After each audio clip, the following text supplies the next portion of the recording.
ప్రారంభమవుతూ ఉండడంతో ఉత్తరాంధ్రలో పండగ వాతావరణం నెలకొంది. భోగాపురం అంతర్జాతీయ ఎయిర్పోర్ట్ శ్రీకాకుళం జిల్లాకు సమీపంలోనే ఉండడంతో ఆ జిల్లా వాసులంతా ఆనందం వ్యక్తం చేస్తున్నారు. భోగాపురం ఎయిర్పోర్ట్ నుంచి మంచి అభివృద్ధిలోకి రావాలని, ఎయిర్పోర్ట్ ఆపరేషన్స్ విజయవంతంగా కొనసాగాలంటూ పూజలు నిర్వహించారు. జిల్లాలోని ప్రముఖ పుణ్యక్షేత్రమైన అరసవెల్లి శ్రీ సూర్యనారాయణ స్వామి ఆలయంలో శనివారం నుండి వారం రోజుల పాటు ప్రతిరోజు ఉదయం సౌర హోమం, అష్ట దిక్పాలకుల ఆవాహన, నవగ్రహ ఆవాహన వంటి పూజలు నిర్వహిస్తున్నారు. దేవాదాయ శాఖ ఆధ్వర్యంలో ఈ కార్యక్రమం జరుగుతోంది.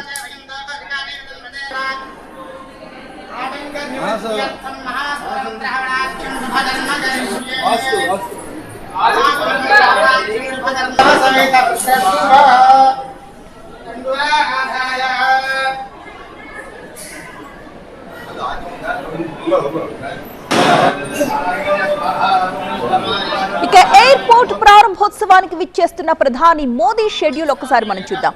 ఆగస్టు 1న ఉదయం 10:45 ప్రధాని మోదీ భోగాపురానికి చేరుకుంటారు. ప్రధానికి ఏపీ సీఎం చంద్రబాబు, మంత్రులు స్వాగతం పలుకుతారు. ఆ తర్వాత కొత్తగా నిర్మించిన భోగాపురం ఇంటర్నేషనల్ ఎయిర్పోర్ట్ ని ప్రధాని మోదీ ప్రారంభిస్తారు.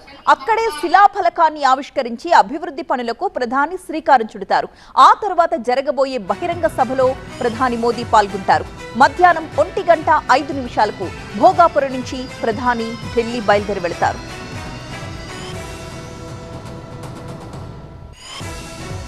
అల్లూరి సీతారామరాజు అంతర్జాతీయ విమానాశ్రయం ఉత్తరాంధ్ర ప్రజల దశాబ్దాల ఆకాంక్షకు సాకారం అంటోంది ప్రభుత్వం.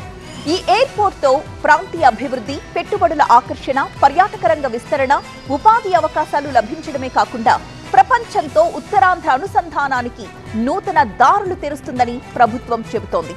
అదే విషయాన్ని ప్రజల్లోకి తీసుకువెళ్లడానికి పలు కార్యక్రమాలు సైతం చేపడుతోంది.